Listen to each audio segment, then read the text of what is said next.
Assalamu alaikum. Okay.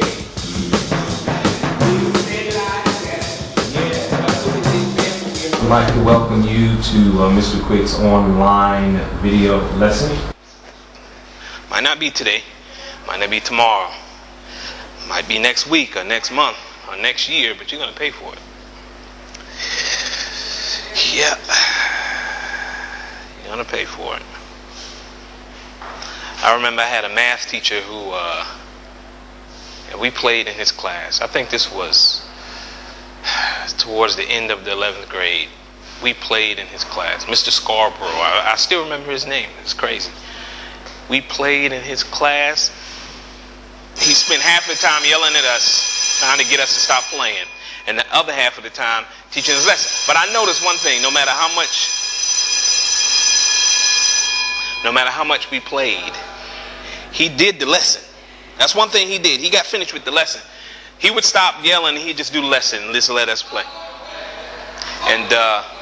And we had fun. We had fun, but I paid for that later when I went to college, because that was math class.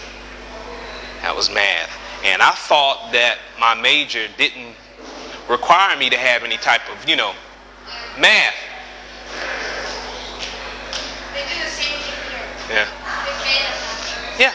And I found out that it did. And that, I had to take remedial courses. I had to get tutors. And this is in college, because I played in that math class. Yep. So, I needed that class. All I had to do was pass that class in high school.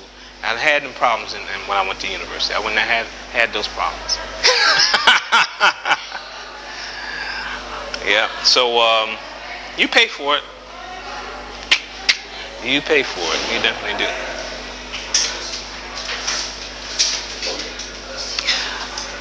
I don't know if you've noticed it or not, but we have this class first lesson and last lesson every day. Now, that is probably the most ignorant scheduling of an English class I have ever seen since I've been a teacher. However, we have to deal with that.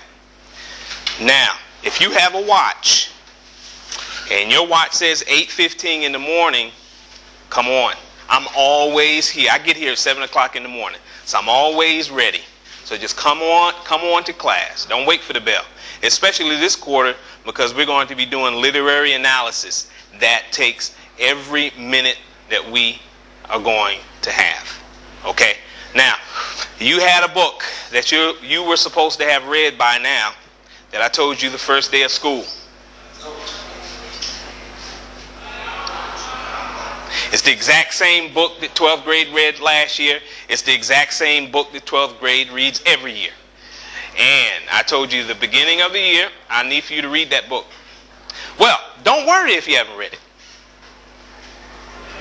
because you're going to have to start reading it, and you're going to have to start reading it tonight. Yes, the name of that book is the Autobiography of Malcolm X. And tonight, you need to have read the first 3 chapters, at least, because that's what we're going to be covering this week. And we're going to cover 3 chapters every week until we finish the book. Yes. So right now, take out your notebooks. Literature section. Literature section. The reading section. It's also right there when you first go to the front page. Malcolm X, I got it there. I got it in a number of places on the website. If you don't have an internet connection, a computer, or whatever you should have, flash drive. I have it on a PDF, because this is a book you're gonna have. There's no way you're gonna pass the quarter without understanding and reading this book. It's just impossible. It's not gonna happen. In addition to that, this is the last.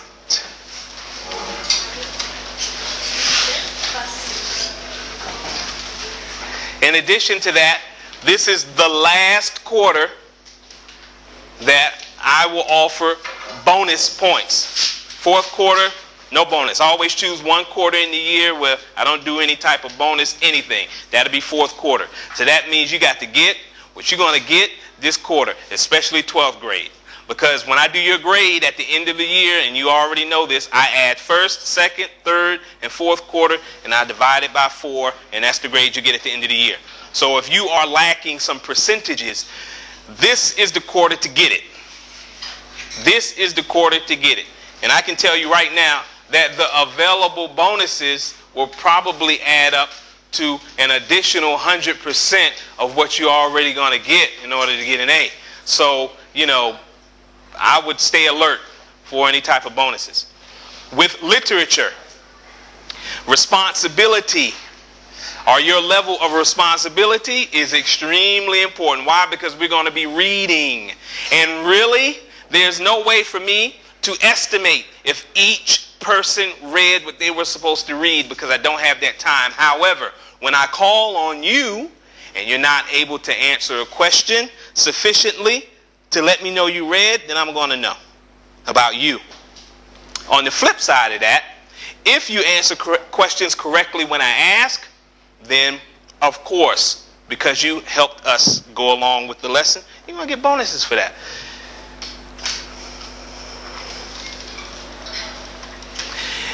In addition to that, you do have sheets that you're going to have to do, research you're going to have to do, and that's going to be every week for whatever chapters we're going over that week. Yes. Well, let us not waste time. Let's get down to business here. Okay. Well, every time we go over literature, we have to have a focus. Some way to focus our analysis of the literature. Last year, if you remember, we had focuses like setting and theme and tone and all these different things. Well, for this book, we're going to have one focus. One focus. And as we use this focus, so this focus becomes very important for you to understand. That focus is autobiographical narrative. Autobiographical narrative. Well, let's go over the meaning of this particular focus here. Autobiographical narrative is a narrative in which the author gives insight on various subjects using his or her own life experiences as a sort of proof.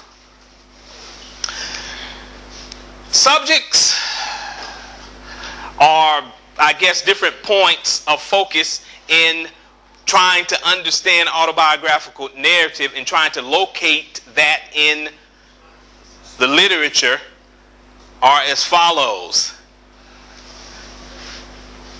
Autobiographical narratives can be in the form of journals, entire journal entries, essays, or full-length novels. In our case, of course, it's a novel. It's a book. In our case, autobiographical narratives. Why are you not writing anything?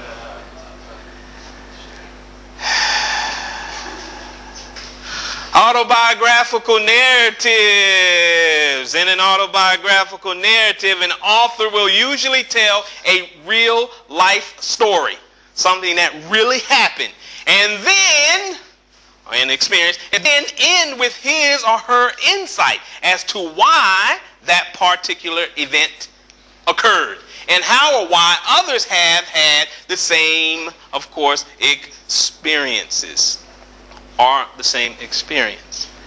Well, an autobiographical narrative can be personal or political. However, in politically motivated autobiographical narratives, the author will attempt to show how his or her experience were somehow affected by society or government's failures. And I think the last point definitely applies to what we are going to read. Yes. So as we read this book, we are looking for examples of autobiographical narrative with this point in focus. Yes. Okay. An author's use of autobiographical narrative can be an effective way to create an emotional bond with the reader. And I can personally say that this is true, because exactly 20 years ago, 1989 to be exact, when I was sitting in your seat in the 12th grade, and my teacher was telling us we had to read this book, and I read this book, I developed a very close emotional bond with the narrator or the author of this book, which is Malcolm X. Yes, which ironically is why I'm standing right here 20 years later in Egypt. Yes, yes. While at the same time disseminating both personal and or political messages. And this book, without a doubt, opened my eyes to a whole lot of things. And I believe the author wanted to do that. Well, without talking about the definition a whole lot, let's use an example so you can get, feel what I'm talking about. In the Autobiography of Malcolm X, the narrator, which is Malcolm X. Now understand that the autobiography was written by Alex Haley. Was written by Alex Haley. However, saying that it was written is not really a good way to describe it, because this book was dictated to Alex Haley, meaning that Malcolm X told him exactly what to write, how to write. He was just simply the person who typed it up, basically. So the author and narrative, without saying he actually typed the words, the author and narrator are the same person. Okay? So it's not someone talking about someone else's life. That's a biography.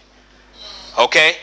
We got that? All right, at any rate, uses this technique to provide proof to support his political philosophies. And let's look at an excerpt from the book. Yes, my grades were among the highest in the school. I was unique in my class, like a pink poodle, and I was proud. I'm not going to say I wasn't. In fact, by then, I didn't really have much feeling about being a Negro, because I was trying so hard in every way I could to be white.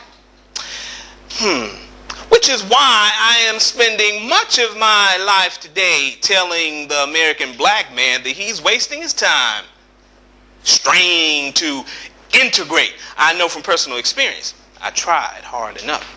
Okay. I made this one easy for you. I color-coded it. All right? I color-coded. You see, I circled something in blue, and then I circled something in red. That's what I mean color-coded. Yes.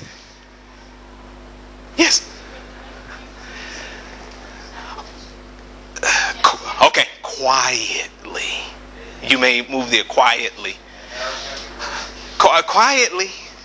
Okay, now, what is circled in blue? What is circled in blue is the autobiography. What is circled in red is the narrator's explanation. So in other words, in an autobiographical narrative, the life experience and then the explanation of that experience. Life experience, explanation. And this is what you're going to find throughout the entire book. Taking his life experiences and applying them to what is either going on today, what may happen in the future, or to help the reader to develop a connection with him. Okay. Is there anyone who doesn't understand?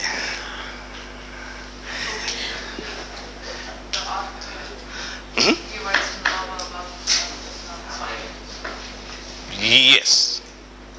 And then he explains it. And he applies it to Sarah Connor. You see Terminator? Sarah Connor, you remember that part when he? Okay, all right. Okay. At any rate, don't worry if you don't just get it right now, because we're gonna go over this we're gonna go over this every day. You're gonna get tired of hearing about autobiographical narrative. Well, okay. At any rate, the first chapter. Each chapter, there are questions that you're going to have to answer. For chapter 1, which is called Nightmare, These are the questions that you have to be able to answer for that particular chapter. On the website, these questions are there. You need to print them out, and you need to answer those questions, and you turn those questions in. Tomorrow? You said it before I could say it. You said it before I could say it. Yep.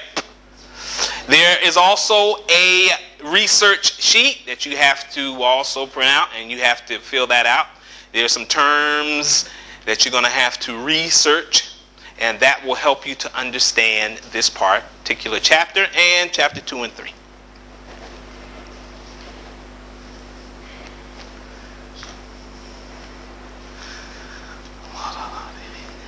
Well, because it is there, we don't necessarily have to waste a whole lot of time writing the questions down, do we? Of course we don't. What was that? Huh? But you got internet, right? Your computer broke? What happened to it? It's not reading the software. The hard drive, the hard drive is not reading the software? Why don't you reformat the hard drive and put the operating system in again? Again? Yeah? Third time. Oh, the third time. You need to take that thing back. Where'd you get it from? Oh boy. Okay, somebody sold you some defective material. At any rate, I will offer bonus points to. This has to be first come, first serve, because everybody be coming with this. I will offer bonus points the first person who bring me some copies of the sheets that are online each week. It'll be first come, first serve. Okay, I can't give the points to everybody. I have a stack of sheets I'm not using. Okay, all right.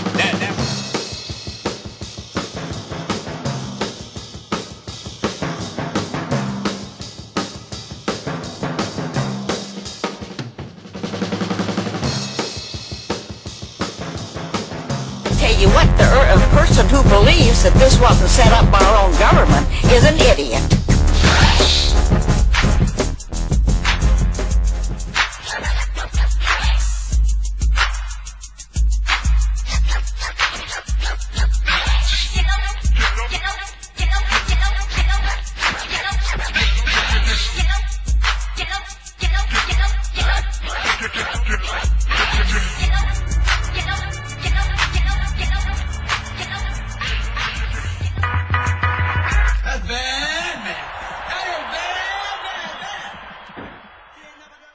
It's the best night ever.